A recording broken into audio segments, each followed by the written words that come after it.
Hello viewers, welcome to Shyams Home Delight. இன்னைக்கு நம்ம சேனல்ல பார்க்க போறது சிக்கன் கேபேஜ் ஸ்டிர் ஃப்ரை. சொல்ல போனா இது வந்து நிறைய வெஜிடபிள்ஸ் போட்டுருக்கோம் நம்ம இன்னைக்கு. சோ இது வந்து ஒரு டயட்டுக்கான recipe. Colors at its best. ரொம்பவே ஹெல்த்தியான ஒரு ரெசிபி. இதுவே வந்து மெயின் டிஷ்ஷா நீங்க சர்வ் பண்ணலாம் டயட்ல இருக்கிறவங்களுக்கு. ஸோ அதுதான் நம்ம இன்னைக்கு சேனல்ல பார்க்க போறோம். ஸோ இதை எப்படி நம்ம குயிக்காவும் ஈஸியாவும் செய்யலாம் அப்படிங்கறத தான் பார்க்க போறோம். வாங்க போலாம் வீடியோக்கு. இன்னைக்கு நம்ம பார்க்க போற சிக்கன் கேபேஜ் ஸ்டிர் ஃப்ரைக்கு ஃபர்ஸ்ட் நம்ம வந்து இந்த சிக்கன் வந்து மேரினேட் பண்ணிக்கலாம். இது ஒரு 350 கிராம்ஸ் அளவுக்கு சிக்கன் எடுத்திருக்க boneless. So without skin boneless எடுத்தீங்கன்னா பெட்டரா இருக்கும். ஸோ இப்போ இந்த சிக்கன் மேரினேட் பண்ற அளவுக்கு சால்ட், இந்த சிக்கன் கலவா, இந்த சிக்கனுக்கு எவ்வளோ உப்பு தேவையோ இன்னும் அடுத்து நம்ம காய்கெல்லாம் வந்து தனியாக போட்டுக்கலாம். ஸோ இப்போ இந்த சிக்கன் கலவா நம்ம இப்போ கொஞ்சமாக உப்பு போட்டுக்கலாம். பெப்பர் வந்து ஒரு 1/4 டீஸ்பூன். இதில் வந்து பேக்கிங் சோடா போட போகிறோம். பேக்கிங் சோடா பார்த்தீங்கன்னா ஒரு பிஞ்ச் அளவுக்கு போதும் போட்டுக்கோங்க. நீங்கள் சிக்கன் எடுக்கிற அளவு பொறுத்து. சிக்கன் வந்து இது சாஃப்டன் பண்ணும், அதுக்காக தான் நம்ம பேக்கிங் சோடா எடுக்கிறோம். அப்புறம் 1 டேபிள் ஸ்பூன் சோயா சாஸ். கடைசியாக பார்த்தீங்கன்னா இந்த ரெசிபியில் ஆக்சுவலாக வந்து ஆலிவ் ஆயில், பட் நம்ம ஆலிவ் ஆயில் ஊற்ற போகிறது இல்லை. நம்ம வந்து நம்ம ஒரு ஸ்டைலில் கடல் எண்ணெய் ஊற்றலாம். செக்கில் ஆட்டின கடல் எண்ணெய் ஒரு 1.5 டேபிள் ஸ்பூன். இப்போ இது எல்லாத்தையும் நல்லா மிக்ஸ் பண்ணி ஒரு 1/2 அன் ஹவருக்கு மேரினேட் பண்ண வச்சுட்டு, இது மேரினேட் ஆகிற நேரம் நம்ம வெஜிடபிள்ஸ் எல்லாம் சாப் பண்ணி ரெடி பண்ணிக்கலாம்.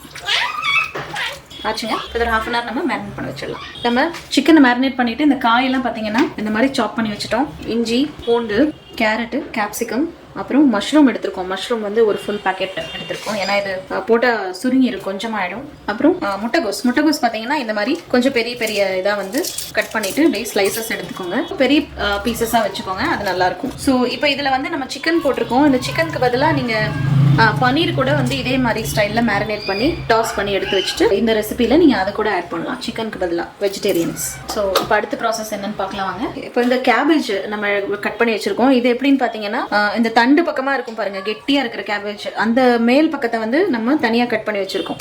ஏன்னா அது கொஞ்சம் வேகிறதுக்கு டைம் ஆகும். ஸோ மற்ற அந்த கீழ் பக்கம் செகண்ட் ஹாஃப் அது பார்த்தீங்கன்னா அது நம்ம தனியாக வச்சுருக்கோம். அது கொஞ்சம் சீக்கிரம் வந்துடும். ஏன்னா தின்னாக இருக்கும். ஃபஸ்ட்டு ஓரளவுக்கு வேக வச்சுட்டு அப்புறம் தான் நம்ம இதை போடுவோம். அதனால நம்ம இப்படி தனித்தனியாக கட் பண்ணி பிரித்து வச்சுருக்கோம். ஸோ அந்த மாதிரி வச்சுட்டிங்கன்னா ஈஸியாக இருக்கும் குக்கிங். நம்ம சிக்கன் வந்து மேரினேட் ஆயிடுச்சுங்க. ஸோ இப்போ நம்ம இதை பட்டரில் டாஸ் பண்ண போகிறோம். நான் இது ஒரு 40 கிராம்ஸ் பட்டர் எடுத்திருக்கேன். இதில் இப்போது நம்ம மேரினேட் பண்ணிக்க சிக்கனை போட்டு நல்லா ஃப்ரை பண்ணிக்கலாம். மீடியம் ஃப்ளேமில் வச்சு இதை வந்து அப்படியே ட்ரை ஃப்ரை மாதிரி பண்ணிக்கலாங்க. ஆக்சுவலாக இதுலேயே வெந்துடணும் சிக்கன். ஸோ இடையில இது நல்லா ஸ்டிர் பண்ணிகிட்டே இருங்க. இது வந்து நம்ம மீடியம் டு சிம்மில் வச்சு தான் இதை வேக வைக்கிறோம். ஸோ கொஞ்சம் சிம்மில் மீடியமில் அந்த மாதிரி மாற்றி வச்சு ஸ்டிர் ஃப்ரை பண்ணிகிட்டே இருங்க. நம்ம தண்ணியெலாம் ஊற்றலை, இது இப்படியே தான் வந்துருக்கு பாருங்க. இந்த சிக்கன் வந்து நல்லா குக் ஆயிடுச்சு. ஒரு வாசம் அருமையாக வருது, பட்டரும் சிக்கனும் சேர்ந்து. ஸோ இப்போ இதை நம்ம அடுப்பை ஆஃப் பண்ணிக்கலாம். அடுத்த ப்ராசஸ் பார்க்கலாம் வாங்க. இந்த மாதிரி ஒரு பெரிய கடாய் வச்சுக்கலாங்க. அதில் 40 கிராம்ஸ் பட்டர் தான் எடுத்துருக்கோம், அது போட்டுக்கலாம். ஸோ அடுத்து இந்த பட்டர் மெல்ட் ஆயிடுச்சு. அடுப்பு கம்மி பண்ணிவிட்டு கட் பண்ணி வச்சுருக்கிற பூண்டு, அடுத்து இஞ்சி, சாப் பண்ணியிருக்கிற இஞ்சி, இது ரெண்டையும் போட்டு இந்த பட்டர்லேயே இந்த பூண்டையும் இஞ்சியும் பார்த்தீங்கன்னா லைட் கோல்டன் ப்ரௌன் அளவுக்கு ஃப்ரை பண்ணிக்கலாம். இந்த ரெசிபி பார்த்தீங்கன்னா பாலியோ பண்ணுறவங்களுக்கு வந்து ரொம்பவே யூஸ்ஃபுல்லாக இருக்கும். ரொம்ப ஈஸியான ஒரு ரெசிபியும் கூட. சாப் பண்ணி ரெடியாக வச்சுட்டா வித்தின் ஒரு 20 மினிட்ஸ் இதை வந்து ரெடி பண்ணிடலாம். ரொம்ப ஈஸியான ஒரு ரெசிபி. சைமல்டேனியஸ்லி பண்ணலாம். சிக்கனை வந்து மேரினேட் பண்ணியிருந்தோம்னா அதை ஒரு பக்கம் நம்ம பட்டரில் ஃப்ரை பண்ணிக்கிட்டு இந்த பக்கம் நம்ம காயவும் வந்து இந்த மாதிரி ஃப்ரை பண்ணிவிட்டு ரெண்டையும் கடைசியாக நம்ம சேர்க்க போகிறோம். அந்த மாதிரி பண்ணிக்கலாம். ஸோ சீக்கிரமாக குயிக்காக ஆகக்கூடிய ஒரு ரெசிபி. பசியில் இருக்கும்போது பாலியோவில் வந்துட்டு டயட்னாவே நமக்கு ரொம்ப பசிக்கும். ஸோ அந்த டைமில் பார்த்தீங்கன்னா இந்த மாதிரி ரெசிபிஸ் வந்து நம்மளுக்கு ரொம்பவே யூஸ்ஃபுல்லாக இருக்கும். பூண்டு பார்த்தீங்கன்னா நல்லா அப்படியே லைட்டாக ப்ரௌனாக ஆரம்பிச்சிருச்சு. ஸோ இந்த டைமில் நம்ம அடுத்து கட் பண்ணி வச்சுருக்கிற காய்கறி ஒன்றா சேர்த்துக்கலாம். ஃபஸ்ட்டு நம்ம கேரட் ஆட் பண்ண போகிறோம். அடுப்பு வந்து மீடியம் டு ஹை வச்சுக்கலாம். ஏன்னா இது ஸ்டிர் ஃப்ரைங்கும் போது நம்ம முழுசாக எல்லாத்தையும் வேக வைக்க போகிறது இல்லை. வெஜிடபிள்ஸ் எல்லாம் வந்து ஓரளவுக்கு சாஃப்ட் ஆகிற அளவுக்கு வேக வைக்க போகிறோம், அவ்வளோதான். ஸோ அந்த அளவுக்கு தான் டாஸ் பண்ண போகிறோம். கேரட்டை ஒரு 1/2 மினிட்க்கு நம்ம சாட்டே பண்ணிவிட்டு அடுத்து கேபேஜ் போட போகிறோம். கேபேஜில் வந்து பாதி மட்டும் போடுறோம். எதுனா மேல் போர்ஷன் மட்டும், அந்த தண்டாக இருக்கிறத மட்டும் தான் போடுறோம். இந்த மாதிரி உங்களுக்கு இவ்வளோ பெருசாக பிடிக்கல அப்படின்னா நீங்கள் சின்னதாக கூட வெட்டிக்கலாம். இது நல்லா அப்படியே ஓரளவுக்கு பெரட்டி விட்டுட்டு ஒரு 5 மினிட்ஸ்க்கு மூடி போட்டு நம்ம மீடியம் ஃப்ளேமில் இதை வேக வச்சுக்கலாம். இப்போ இது ஒரு 5 மினிட்ஸ் ஆயிடுச்சு. ஒரு கிளாஸி வந்துருச்சு பார்த்தீங்களா நம்ம முட்டைகோசு. ஸோ இப்போ மீதி இருக்கிற முட்டைகோசையும் நம்ம போட்டு இதே மாதிரி இன்னொரு 5 மினிட்ஸ்க்கு நம்ம குக் பண்ணிக்கலாம். நீங்கள் சப்போஸ் சின்னதாக வெட்டி போடுறீங்கன்னா நீங்கள் ஒரே அட் அ டைமில் வந்து எல்லா கோசையும் நீங்கள் போட்டுக்கலாம், உங்களோட விருப்பம் தான். இப்போ இதை நம்ம கிளறி விட்டுட்டோம். இன்னும் ஒரு 5 மினிட்ஸ்க்கு நம்ம இதை மூடி போட்டு மீடியம் டு ஹை வச்சு வேக வச்சுக்கலாம். இந்த ஒரு 5 மினிட்ஸ் ஆயிடுச்சுங்க. இதை நம்ம அடுத்து கொஞ்சம் குறைச்சிக்கலாம். பாருங்க, இதுவும் ஒரு கிளாஸி எஃபெக்ட்டுக்கு வந்துடுச்சு இந்த கேபேஜ் நம்ம போட்டது செகண்ட் டைம். இப்போ இந்த ஸ்டேஜில் வந்து நம்ம உப்பு போட்டுக்கலாம் தேவையான அளவு. இப்போ இதை நம்ம 5 மினிட்ஸில் ஓப்பன் பண்ணி உப்பு சேர்த்துருக்கோம். இதை இப்போ நம்ம மூடி வச்சு இந்த உப்பு போட்டதுனால என்ன ஆகும்னா இந்த கேபேஜ் வந்து தண்ணி விடும். ஸோ அந்த தண்ணியிலே வந்து அடுப்பு கொஞ்சம் குறைச்சி வச்சு இதுலேயே நம்ம இன்னும் ஒரு 5 to 7 மினிட்ஸ்க்கு வேக வச்சுக்கலாம். இப்போ நம்ம சாஸ் ரெடி பண்ண போகிறோம். அதுக்கு பார்த்தீங்கன்னா நம்ம கார்ன்ஃப்ளவர் எடுக்கிறோம். ஸோ ஒரு 1.5 டேபிள் ஸ்பூன் அளவுக்கு கார்ன்ஃப்ளவர். இந்த கார்ன்ஃப்ளவரில் பார்த்தீங்கன்னா ஒரு 200 ml வரைக்கும் நான் தண்ணி ஊற்றுறேன். ஊற்றி இதை நம்ம நல்லா கரைச்சி வச்சுக்கலாம் கட்டி இல்லாமல். ஓகே, இது இப்படி இருக்கட்டும். ஸோ அடுத்து பார்த்தீங்கன்னா நம்ம ஒரு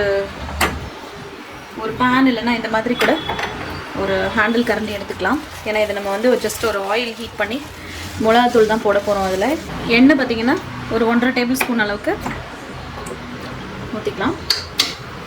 நீங்கள் கம்மி பண்ணணும்னு நினச்சிங்கன்னா கம்மி பண்ணிக்கோங்க.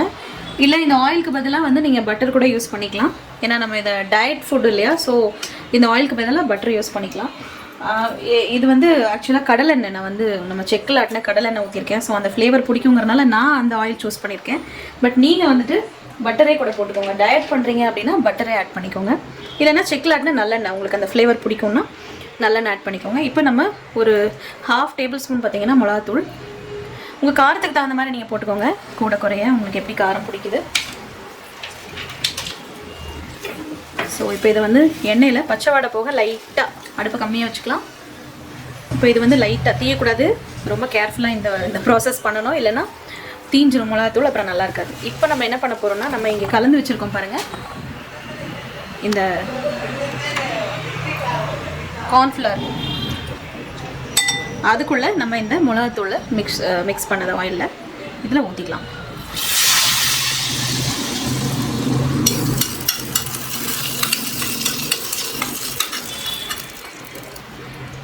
இதில் ஊற்றிட்டு இதில் சோயா சாஸ் பார்த்தீங்கன்னா ஒரு 1/2 டேபிள் ஸ்பூன் அளவுக்கு சோயா சாஸ். இப்போது இதில் கார்ன்ஃப்ளவர் வந்து நம்ம டயட்டில் வராது பேலியோவில். ஸோ இது ஆப்ஷனல் தான். நீங்கள் டயட் பண்ணுறீங்க அப்படின்னா இந்த கார்ன்ஃப்ளவரை வந்து நீங்கள் தவிர்த்துக்கலாம். இந்த மிளகாத்தூள் ப்ராசஸ் மட்டும் பண்ணிக்கலாம். டயட் பண்ணுறதுனா அந்த கார்ன்ஃப்ளவர் இதை மட்டும் நீங்கள் வந்து ஸ்கிப் பண்ணிடலாம். பார்த்தீங்கன்னா இப்போ இது ஒரு 5 to 7 மினிட்ஸ் ஆயிடுச்சு. கேபேஜ் நம்ம எவ்வளோ போட்டோம், இப்போ எவ்வளோ இருக்குதுன்னு பாருங்கள். நல்லா பட்டர்லேயே வந்து இது டாஸ் ஆயிடுச்சு. இப்போ அடுத்து நம்ம இதில் கட் பண்ணி வச்சுருக்கிற மஷ்ரூம் ஆட் பண்ணலாம்.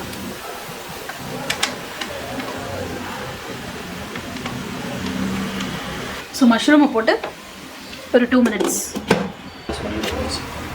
மஷ்ரூம் பாருங்கள் நம்ம 2 மினிட்ஸ் இதை குக் பண்ணிட்டோம். அடுத்து பார்த்தீங்கன்னா நம்ம ரெடி பண்ணி வச்சுருக்க சாஸ் இதில் ஊற்றி அதில் இதெல்லாம் குக் ஆகிற மாதிரி இப்போ நம்ம பண்ணிக்கலாம். இப்போ நம்ம ஹை ஃப்ளேமில் வச்சு இந்த காய் எல்லாத்தையும் இந்த நம்ம ரெடி பண்ணி வச்சுருக்கிற இந்த சாஸில் குக் பண்ணிக்கலாம். இது ஒரு 5 மினிட்ஸ் நீங்கள் ஓப்பனாக வச்சு ஸ்டிர் ஃப்ரை பண்ணாலும் சரி, இல்லை கவர் பண்ணி வேக வச்சாலும் சரி. நம்ம அதனால தான் வந்து கொஞ்சம் நல்லாவே தண்ணி எடுத்துருக்கோம். ஏன்னா இந்த ரெசிபி வந்து கொஞ்சம் ஜூஸியாக இருந்தால் நல்லாயிருக்கும். ரொம்ப தண்ணியாக இல்லாமல், கெட்டியாகவும் இல்லாமல், ட்ரையாக இல்லாமல் ஜூஸியாக இருந்தால் நல்லாயிருக்கும். ஒரு 5 மினிட்ஸ்க்கு நம்ம இதை வந்து அப்படியே மிக்ஸ் பண்ணி டாஸ் பண்ணிகிட்டே இருக்கலாம். ஸோ அடுத்து வந்து நம்ம இந்த கேப்சிகம் வெட்டி வச்சுருக்கிறதையும் சாஸ் ஊற்றுனதுக்கப்புறமா இதையும் ஆட் பண்ணிக்கலாம். இது 1 by 1 போட்டு சமைக்கிற ஒரு ரெசிபிங்க இது. ஸோ நம்ம ஒரு பேஷன்ஸ் எடுத்து தான் பண்ணணும். அப்போ தான் வந்து இது நல்லாயிருக்கும். ஏன்னா எல்லா காயும் அட்ட ஸ்ட்ரெச்சில் வேக வைக்க முடியாது. ஒரு காய்க்கு ஒரு தன்மை இருக்குது. அதுக்கு தகுந்த மாதிரி 1 by 1 நம்ம போட்டு இதை குக் பண்ணிகிட்ருக்கோம். ஸோ என்னடா இவங்க ஒன்று போடுறாங்க, அப்புறம் இன்னொன்று போடுறாங்க, இப்படி வரிசையாக ஒன்று போட்டு நிறைய இதில் இருக்குது பாருங்கள். நம்ம வந்து இதே தான் நம்மளுக்கு ஃபுட் அப்படிங்கும் போது அந்தளவுக்கு நமக்கு காய் நிறைய இருந்தால் தான் நம்மளுக்கும் வயிறு ஃபில் ஆகும். ஸோ அந்தளவுக்கு நம்ம காய் இன்றைக்கி எடுத்துருக்கோம். ஸோ இது இப்போ நம்ம வந்து நல்லா ஹை ஃப்ளேமில் வச்சு இதை நல்லா ஒரு ஸ்டிர் ஃப்ரை கொடுத்துக்கலாம். பாருங்கள் ஆச்சு 2 மினிட்ஸ் நம்ம இதை நல்லா அப்படியே ஸ்டிர் ஃப்ரை பண்ணிட்டோம். இந்த சாஸ்லாம் பார்த்தீங்கன்னா அப்படியே உங்களுக்கு நம்ம எவ்வளோ ஊற்றணும் அது எல்லாமே இந்த காய் உறிஞ்சிருச்சு பாருங்கள், நல்லா ஜூஸியாக. நம்ம கேபேஜ் ஏன் இவ்வளோ பெருசாக போட்டோம்னா இங்கே பாருங்கள் நம்ம வெந்து அப்படியே சுருங்கிருச்சு. ஸோ அதனால தான் நம்ம வந்து கொஞ்சம் ஓரளவுக்கு பெரிய பெரிய பீஸாக போட்டோம். ஒரு அவசரத்துக்கு செய்யும் போது எப்படி வெட்ட வருதோ அந்த மாதிரி வெட்டி போட்டுக்க வேண்டியதுதாங்க. ஸோ ஆச்சு, இப்போ நம்ம அடுப்பு சிம் பண்ணிட்டு அடுத்து நம்ம ரெடி பண்ணி வச்சிருக்கிற சிக்கனை வந்து இதில் ஆட் பண்ணிக்கலாம். இதையும் போட்டு நல்லா ஹை ஃப்ளேமில் வச்சு 1 மினிட்க்கு ஸ்டிர் ஃப்ரை பண்ணிக்கலாங்க. நம்ம இதே மெயின் கோர்ஸாக சாப்பிட்றோம் ஒரு டயட்டில் அப்படிங்கும்போது உப்பு வந்து கம்மியாக போடுறது தான் பெட்டர். ஏன்னா நம்ம சாதத்து கூட இல்லை சப்பாத்தி கூட நம்ம பிசைஞ்சு சாப்பிடும்போது நம்மளுக்கு உப்பு கூட தேவைப்படும். ஆனால் இதுவே நம்ம மெயின் டிஷ்ஷாக சாப்பிடும்போது உப்பு வந்து கொஞ்சம் பார்த்து கம்மியாக போட்டுக்கிறது பெட்டர். இல்லைன்னா அப்புறம் சாப்பிட முடியாது. இதே மெயின் டிஷ்ஷாக சாப்பிடும்போது நம்மளுக்கு வந்து ஒரு மாதிரி திகட்டிடும். ஆச்சுங்க, சிக்கன் கேபேஜ் ஸ்டிர் ஃப்ரை. வாங்க இப்போ நம்ம இதை சர்வ் பண்ணலாம். செமையாக இருக்கு இல்லைங்க பார்க்குறக்கே? Wow, colours at its best. இப்போ நம்ம சர்வ் பண்ணலாம். வாங்க, இப்போ பாருங்க எப்படி ஜூஸியாக இருக்குன்னு chicken cabbage stir fry. So இது ஒரு சர்விங் ஒரு டைம்க்கான மீல் மாதிரி உங்களுக்கு கம்ப்ளீட்டாக இருக்கும். ஸோ இன்னைக்கு நம்ம சேனலில் பார்த்த இந்த சிக்கன் கேபேஜ் ஸ்டிர் ஃப்ரை உங்களுக்குலாம் ரொம்ப பிடிச்சிருக்கும்னு நம்புறேன். பிடிச்சிருந்தனா மறக்காம இந்த வீடியோ லைக் பண்ணுங்க, உங்க ஃப்ரெண்ட்ஸ் அண்ட் ஃபேமிலி கூட ஷேர் பண்ணுங்க. தேங்க்ஸ் ஃபார் வாட்சிங்.